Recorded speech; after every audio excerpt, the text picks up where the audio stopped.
Angela, and this is the HOMESTEADucation podcast, where we talk all things homesteading, and we want to share our passion and experience for this lifestyle with you.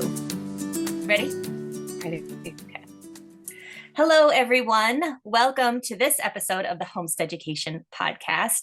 This is Angela. I am joined by Mandy, as usual. Hi, friend. Hello, how are you? I'm good. How are you? Hanging in there, doing pretty good. Good.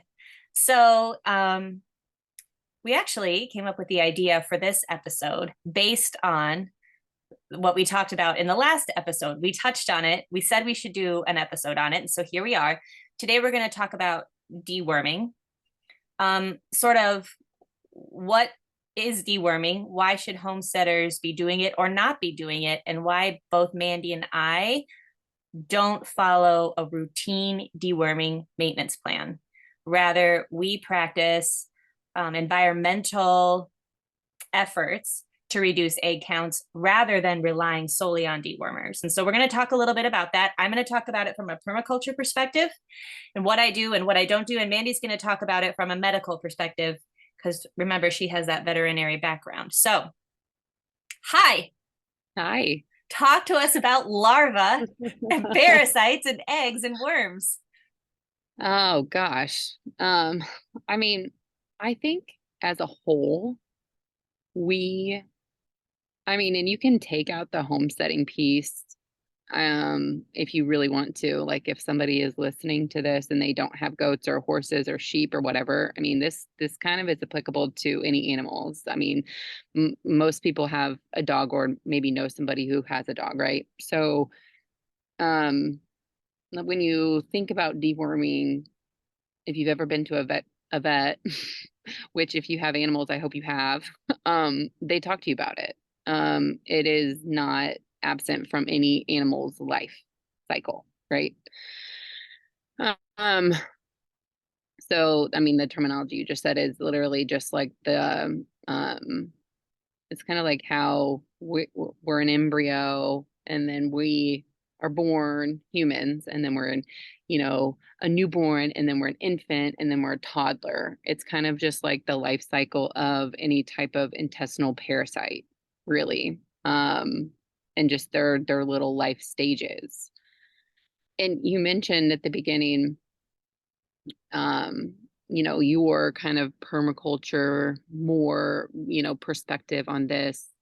And then the medical perspective is backwards, in my opinion. And we should be looking at it differently. I mean, if you pay attention to, if you have, goats, cattle, horses, sheep, whatever, and you kind of pay attention to any type of medical journal, blog, anything that you're kind of like seeing that's actually truthful, good information on social channels. A lot of people talk about the fact that we overuse dewormers, and it's a people talk about deworming all the time because I think that it's a very confusing thing for so many people. And like a lot of things, we overcomplicate it. We have like interjected ourselves way too much over years. And there's so much information that it's so hard to simplify it down to, a science, if you will, or just an understanding of what is the best thing to do. And I think that also the hard part for us as humans to wrap our head around is there's not a one, like what I do might not work for you. And it's not because our practices are necessarily different. It's because our animals are different genetically, and just we live in different climates. So there are a lot of things that will play into this. Overall, it's kind of like the same. And we'll have notes for you all in show notes. And Angela's done a really good job of kind of breaking it down. So what you are going to read and what we're going to, talk about.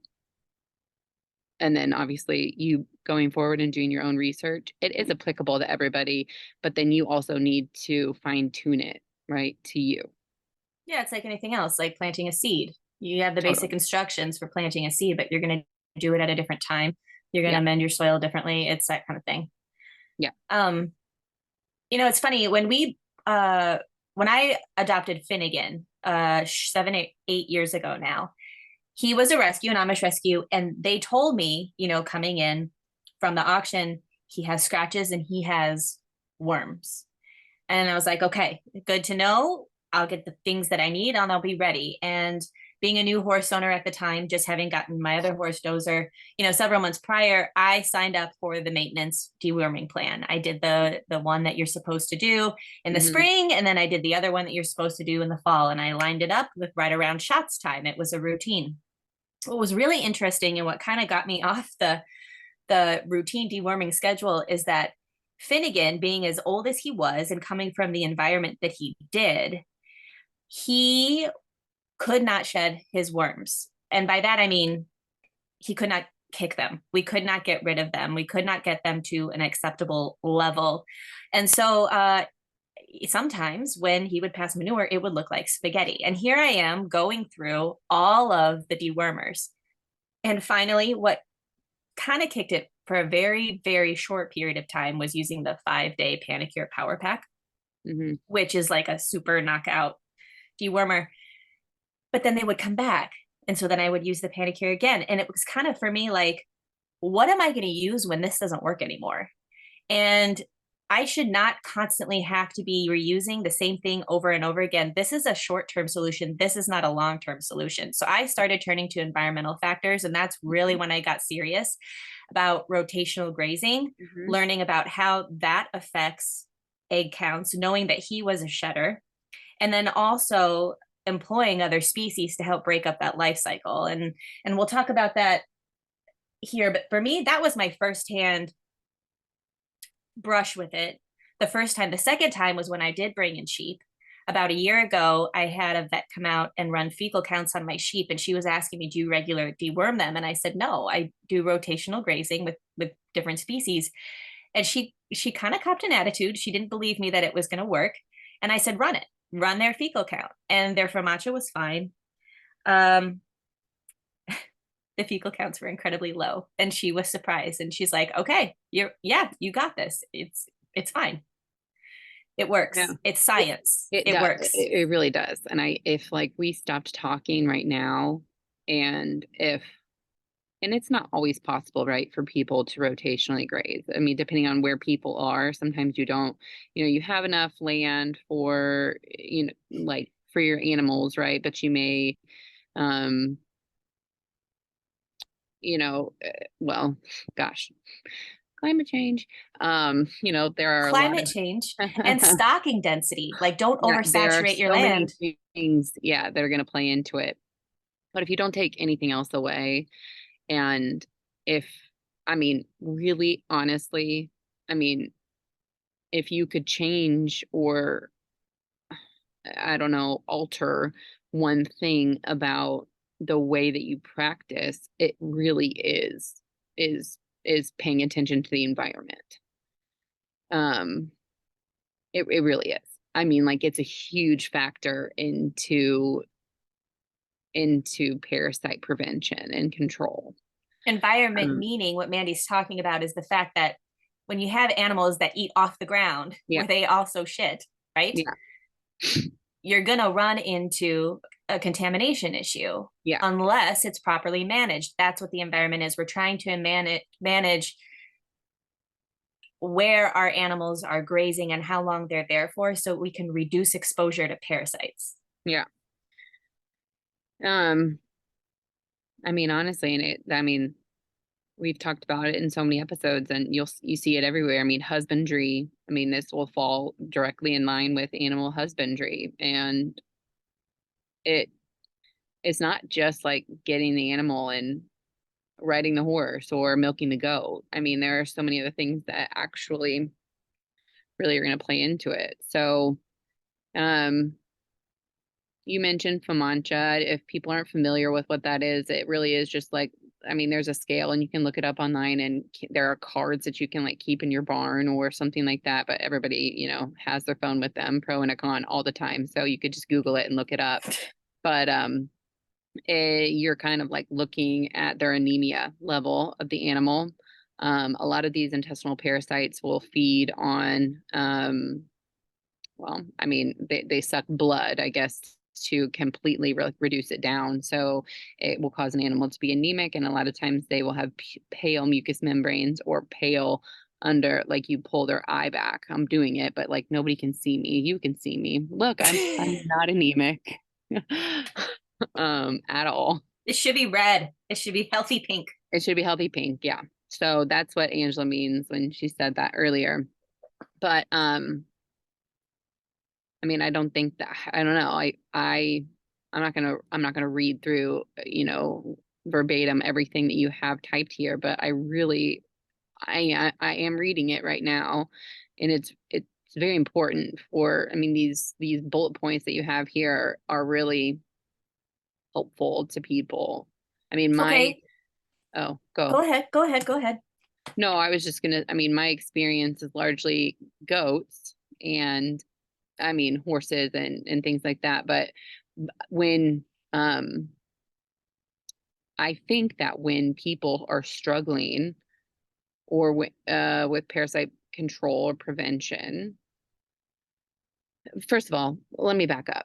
When you say the word prevention, a lot of times people think, in veterinary medicine clients or just people, this is my experience in, the many years that I've done this and just talking with people. I think that people, when they hear the word prevention and they hear that the fact that you give a dewormer to your animal or, that it is supposed to prevent them from actually getting the worm, and that is so false. It does not. There's nothing that we can do that prevents them from actually I mean, ingesting it. And I guess I say that with a little bit of a grain of salt because we're talking about rotational grazing and all of that stuff. But if there are parasites in the environment, you are not going to be able to prevent the animal from getting it. We deworm them so that they have the capability of shedding them, so that those parasites are not actually causing harm to their body, so that they shed them in their feces most often. When they ingest them, it just kind of goes right on through instead of setting up shop. So I think that's kind of important. It's a very, very common misnomer that people think that, hey, I'm giving them this dewormer, why are they getting parasites? Well, that's why. Yeah, I think that is absolutely wonderful information. Yeah. It does kill some of the parasites. It does kill some of the larvae within the intestinal tract, but mostly it's about passing them, moving them through. Yeah. Yeah. So we've heard about some of the science of this and what dewormers do and what they don't do. So let me shift from talking about, I used the example with Finnegan and the sheep. Let me talk about the rotational grazing that I do. So this is all not something that I came up with. I am not a founder of this. This is nature. This is how it works. Otherwise, all the deer would be dead. All of the wild animals we have would be dead, right? Because nobody's giving them dewormers. And so we have to look at what is happening with nature and why does it work? I'm not saying they don't have worms. I'm saying they're not dying, by the handful because of it. So when we look at nature, we kind of look at, okay, animals are moving and they're not grazing in the same space 24/7. But when we have farms and homesteads, that's not really something, we can't just let them go. We can't just let our animals roam. So we do have these confined spaces. So then what do we do in order to mimic the pattern in nature? Keep them moving, keep them on fresh grass. No matter how large or small your homestead is, ideally you would divide your grazing spaces or your pastures up into sections. And this is how we start rotational grazing. So even if it's like a postage stamp size area, I'm talking like a quarter acre to an eighth of an acre. The idea is you're giving them one area to graze, whether it be horse, cattle, sheep, or goats. And you're saying, okay, this is the area that I want you to work on. And when that forage is depleted, and we'll talk about what depleted means because you're not grazing it down to the soil, then you move them on to the next path. Otherwise, what ends up happening is if you give livestock just sort of an open invitation to graze wherever they want to in a pasture space, they start to select areas that they're going to deposit manure, and then they have their favorite areas to graze in. And so they keep going back and forth and creating this area where they're not trampling forage evenly and not returning biomass to the soil. They are overgrazing certain areas and completely avoiding others because that's their bathroom that they've created. And so we run out of forage more quickly, and we open up our animals to more parasites. Whereas if we are moving the animals through guided areas consistently, not only are we reducing exposure to parasites where they've already fed and dropped manure, but what we're doing is we're giving them fresh forage. And as they move through these different areas, all of those paddocks before are resting or having another animal go through. It's getting sunlight, it's getting time to regenerate and regrow. It's having another species go in there and they ingest parasites while they eat. And so they're going to start breaking up the life cycle because, quite frankly, most of the parasites that want to affect your horse or your cow are not the same parasites that are going to be detrimental to the health of your sheep or your goats. So you put them in there, they're going to start ingesting some of those rather than the same horse over and over and over and over again. So we're breaking it.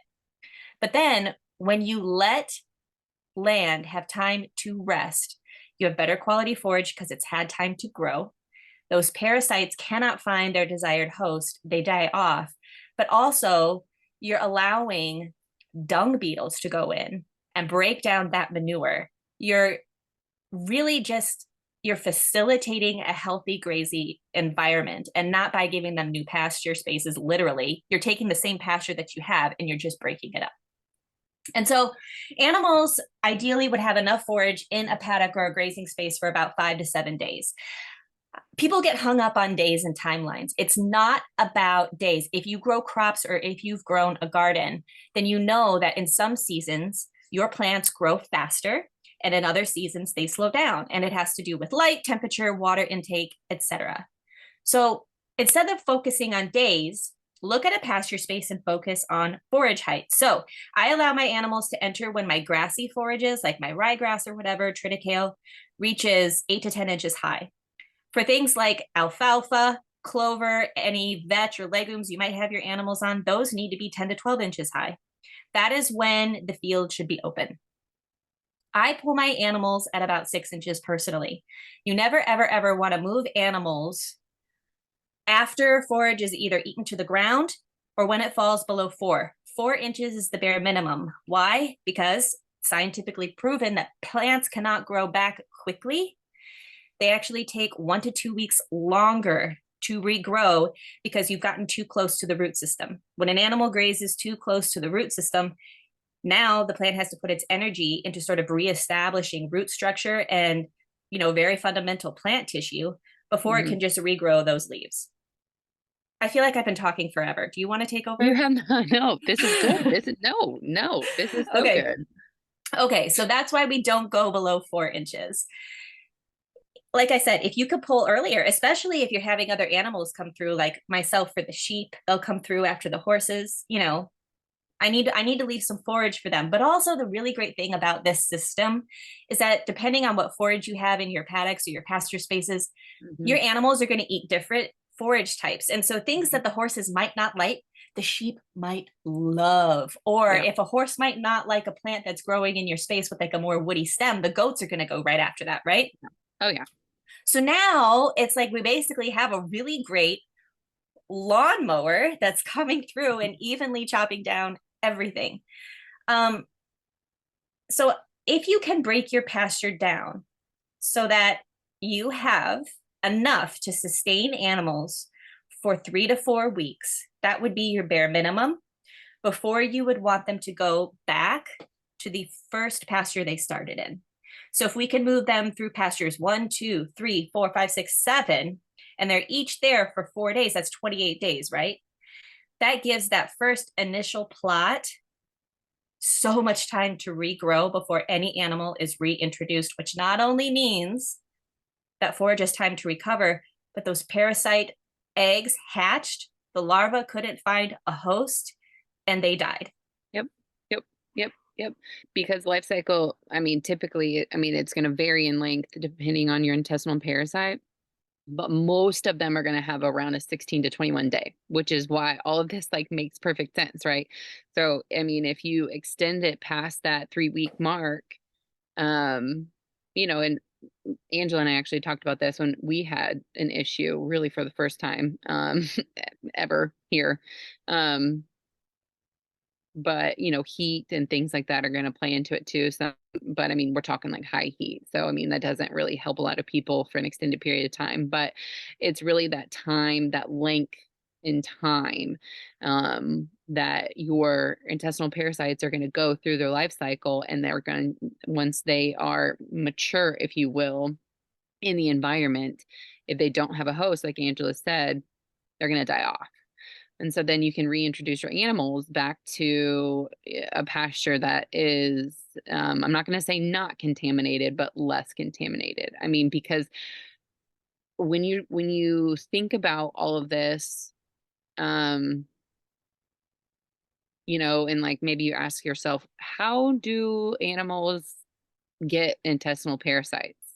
Like, where do they come from? I think that is, I think that literally somebody asked me that not very long, like, where do they come from? I mean, they have to come from, and they don't just like come, right? It's not, they don't just like fly into your pasture or whatever. I mean, it comes from a contaminated source. So bringing in a new animal, if you had somebody come onto your property and they potentially brought them, or if you took an animal somewhere and then came back home, or, they come from somewhere, right? But, your animals are picking these parasites up in an immature form, right, from a contaminated pasture or a contaminated source. So a contaminated stall or whatever, but most often they're out grazing, and this is where they're going to get them. And they're picking those, they are becoming infected by ingesting the immature form of the intestinal parasite, not typically the mature form or the adult form, if that makes sense. It does make sense. So everything that you said, I mean, it all meshes together, right? Like the length of time. So if people are like less medically inclined to want to deworm or things like that, that's great. That's fine. I have been working in the veterinary field for years and years, and I am right there with you. We over deworm our animals, or we over medicate our animals, period. And that could be a whole separate episode. It kind of is bringing us to where we are right now, in a state that, we have animals now that for generations prior to the ones that we as a whole house or raise, now are having, so they have to work so hard to fight off these parasites because they're essentially immune to the medications that we're giving, and or not necessarily the animal, but the parasites are not being killed in a high enough, number to reduce the fecal egg count to help your animal thrive, because the parasites have been hit with the same class of drug so many times that they're like, nah, It's this doesn't evolution. bother me. It's basic evolution. Yeah. Um, yeah. So it really does all, I mean, because, and there's not one, I'm not knocking any one person, but there are some people that are very like by the book medically, they want to do it this way, right? And then there are some people that are like, no, a little bit more natural nature. That's great and fine. In this particular topic, they go together. I mean, they, and I would even stretch, and this is my personal opinion, but I would even stretch that if you are more medically inclined just in general with the way that you run your practice, try to maybe chew on the fact or chew on the information of getting a little bit away from that medicine and trying to implement these other things, because they do work very closely together. But sadly, I think that we're in a state of animal husbandry and rearing that you cannot do one without the other. I think of it almost like antibiotics for people.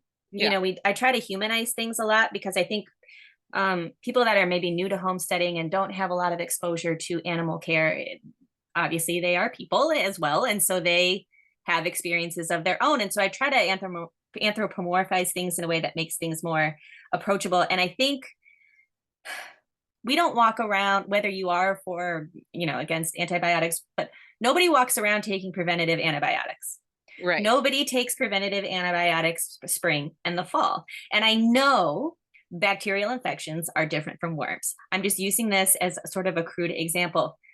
The reason that doctors don't just readily prescribe antibiotics to a person who is sick and they actually want to run a lab test is because they don't want to offer you antibiotics on something you don't need, because it's going to end up stimulating that bacteria into becoming I just lost my word, into becoming resistant. And so it's the exact same concept. Totally. I mean, Right? it's in this example of deworming our animals, it's what parasite are we dealing with? What, eh, you know, if we're talking about deworming and medically right now, what are we dealing with?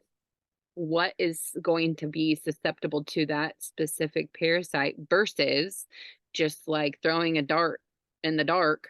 Is that a saying? Yeah. Okay. Um, and being like, try this broad spectrum. There are broad spectrums, I guess I should, and a lot of them they'll hit multiple species of intestinal parasite. But you have a specific problem, because you're doing those fecal egg counts, you should deworm with something that is actually going to take care of the problem versus just guessing, because that's what got it. That's why we are where we are, honestly. Um, yeah, and I don't know when.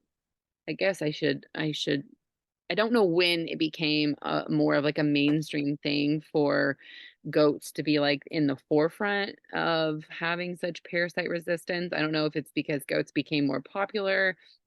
They've always been, I think, relatively popular. I mean, if you date back centuries, I mean, whatever, but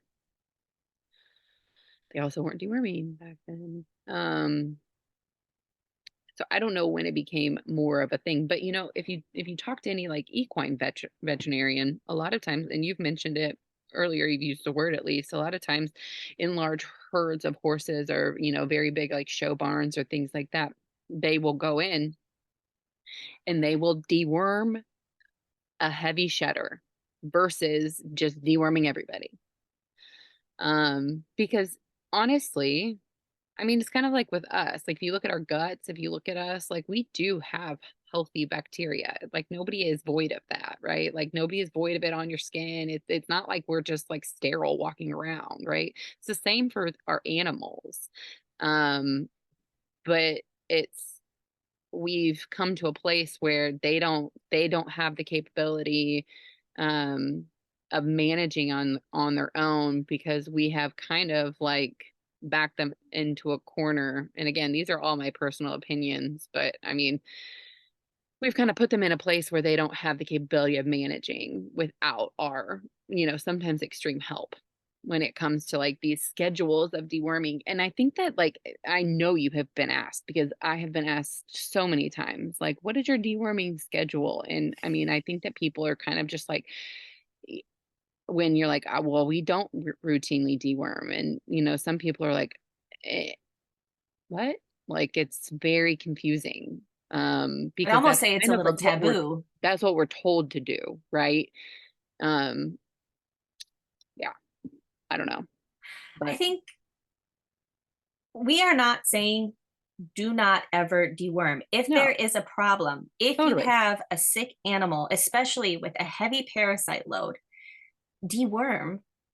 We're not saying, though, just realize that it's not going to wipe the slate clean for you and your farm, because the animal had to pick it up somewhere. It's likely existent in your fields.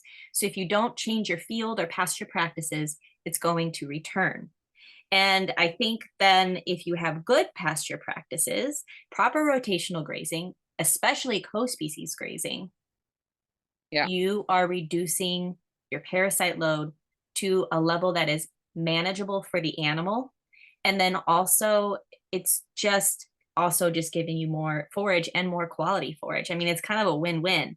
Mm-hmm. I think some things that we forget about as humans is the greater effect that dewormers might have on a greater ecosystem. So, as Mandy said, when you administer a dewormer, you're helping the animal to push those parasites through.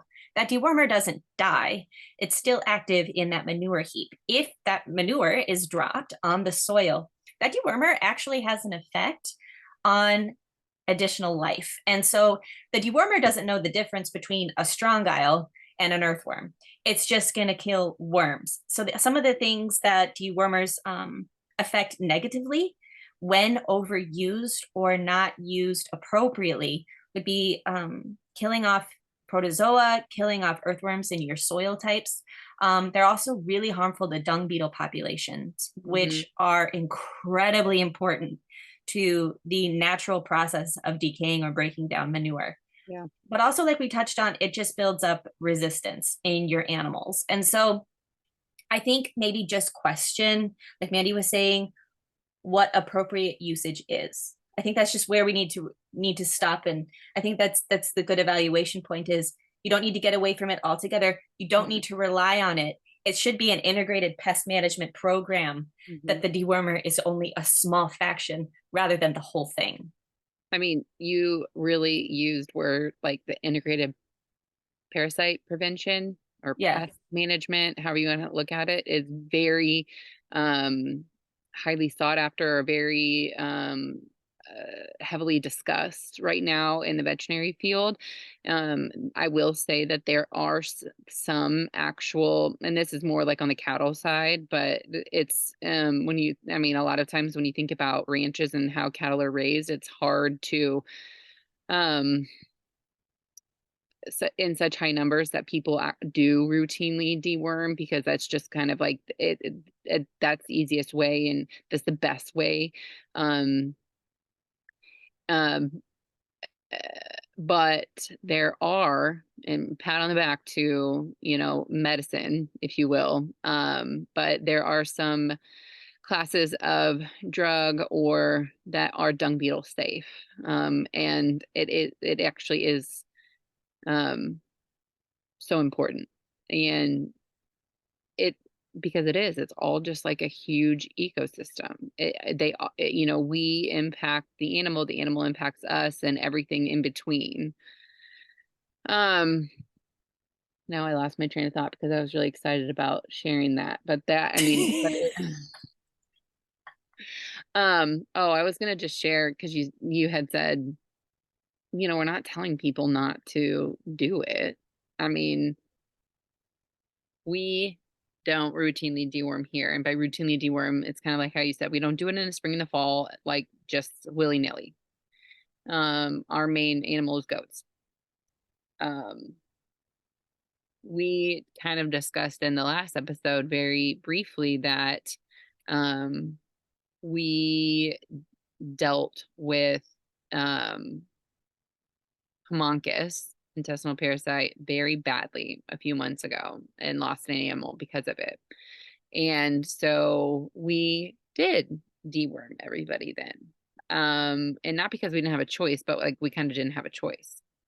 Now going forward, and this is kind of just to give like an idea for people, just in saying like, we're not telling you not to do it. Obviously do it if you need to, but going forward, and what we've kind of worked out with our vet, and this is what, it's in line with moving the goats and all type of, husbandry, keeping their food off the ground and picking up, contaminated hay, and goats are terrible about that. And um is doing a fecal egg count and kind of treating them how you would treat, like I had said, like a large horse barn or horse herd, is then treating the ones that are heavy shedders.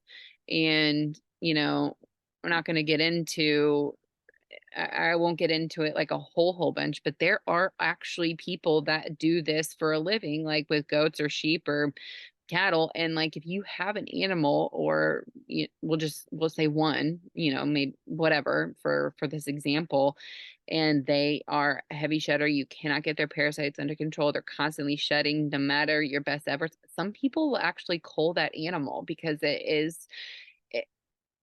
it's what's best for the greater good when you think about. But in my very humble opinion, we've created that problem, right? And I've said that multiple times. Um, yeah, but